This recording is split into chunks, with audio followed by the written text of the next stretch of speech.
Bonjour à toutes et à tous, je suis Amaya, thérapeute, coach love et spiritualité dans l'élan. Bienvenue dans votre bulle de douceur et de réflexion, les échos du cœur. Chaque jour, on y parle d'amour, de liens d'âme, de guérison et parfois de grandes questions.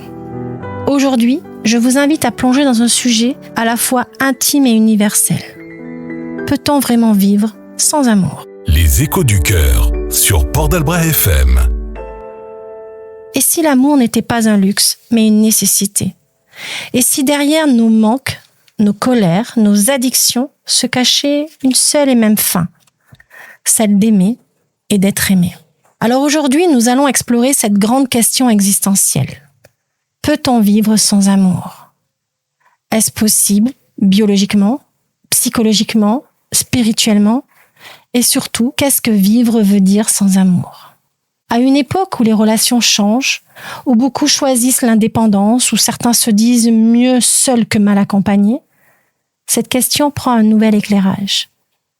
Mais l'amour ne se limite pas au couple. Il peut être amical, familial, cosmique, intérieur, etc. Alors que reste-t-il quand l'amour s'efface ? Par amour, on entend ici le lien profond, authentique, nourrissant, qu'il soit romantique, amical, filial ou même spirituel. Et par vivre, on entend plus que survivre, vivre pleinement avec sens, élan et vitalité. Dans l'histoire comme dans les traditions spirituelles, l'amour a toujours été vu comme un pilier de l'existence. Pour Platon, l'amour est ce qui nous élève vers le beau et le vrai. Pour les mystiques ou chrétiens, l'amour est la voix de Dieu. En psychologie moderne, le besoin d'attachement est fondamental dès la naissance. Mais peut-on réellement se passer d'amour ? Ou sommes-nous fondamentalement des êtres d'amour, faits pour le lien ? L'amour est-il un besoin vital ou un simple désir émotionnel ? Peut-on se reconstruire sans amour extérieur ? Et si l'amour de soi suffisait ? L'amour comme besoin fondamental de l'être humain. Ce qui se passe quand il manque, peut-on suffire à soi-même ? La voie de l'amour intérieur. L'amour est donc un besoin fondamental. Dès la naissance, le bébé a besoin de contact, de chaleur, de regard, de présence aimante. C'est ce qui fonde l'attachement. Sans amour, l'enfant dépérit. C'est ce qu'on appelle le syndrome d'hospitalisme. Les enfants placés en orphelinat sans affection peuvent littéralement mourir, même bien nourris. Mais l'adulte aussi a besoin de liens. Il a besoin de connexion émotionnelle. Des études montrent que les personnes aimées vivent plus longtemps. L'amour diminue le stress, booste le système immunitaire, régule les émotions. L'amour est un miroir. Il nous révèle à nous-mêmes, à travers le lien à l'autre. On découvre nos forces, nos fragilités, notre histoire intérieure. L'amour donne du sens, de la direction, de la vibration à notre vie. Mais que se passe-t-il quand l'amour manque ? Quand on parle de vivre sans amour, il y a plusieurs réalités.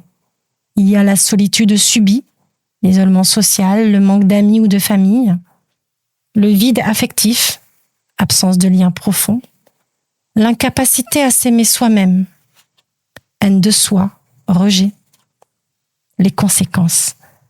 Ça va être la perte de sens, la perte de joie de vivre, des addictions pour compenser, par le travail, la nourriture, les écrans, la sexualité, etc. Il peut y avoir des troubles de l'humeur, anxiété, dépression, agressivité. Et puis des difficultés à créer ou à maintenir des relations saines. Exemple que j'ai pu entendre, je me suis coupée de l'amour pour ne plus souffrir. Mais je me suis coupée de la vie aussi. Alors, on fuit l'amour par peur de souffrir. On se blinde. On se dit « je n'ai besoin de personne ». Mais sous ce blindage, il y a une immense vulnérabilité. C'est toujours Amaya, et si cette chronique vous parle, si vous sentez qu'un manque d'amour vous freine, vous blesse, ou vous fait tourner en rond, je vous accompagne avec douceur et puissance, en séance individuelle ou en visio ou en présentiel. Je vous invite aussi à découvrir mon livre « Les flammes jumelles », la clé du parcours l'amour aux éditions Exergue. un guide profond pour comprendre l'amour de l'autre et de soi. Les échos du cœur avec Amaya. Alors peut-on se suffire à soi-même ? L'amour de soi comme fondation. Et si le premier amour à nourrir était celui de soi-même ? Pas dans l'ego, mais dans la reconnaissance profonde de notre valeur. Car on attire ce que l'on vibre. Aimer l'autre sans s'aimer, c'est souvent s'oublier, se perdre. Il y a également la voix intérieure. Certaines traditions parlent d'un amour au-delà du personnel, l'amour universel, l'amour divin, l'amour de la vie. Ces formes d'amour ne dépendent pas d'un partenaire extérieur, mais vraiment d'un état de conscience. Alors j'ai accompagné des personnes qui sont restées seules pendant des années.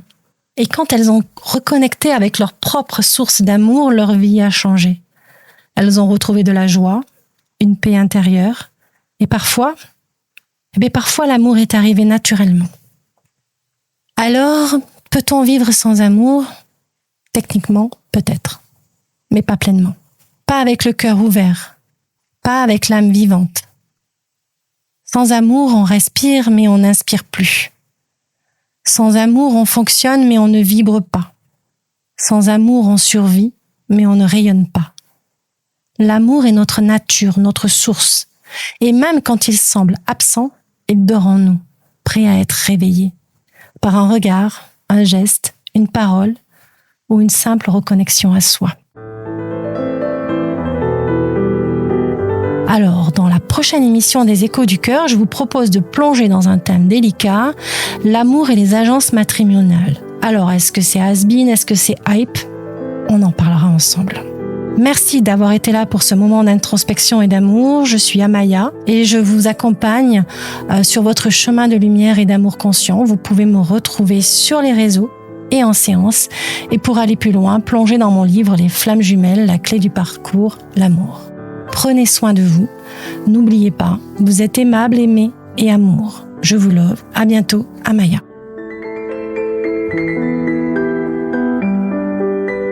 Les Échos du cœur sur Port d'Albret FM.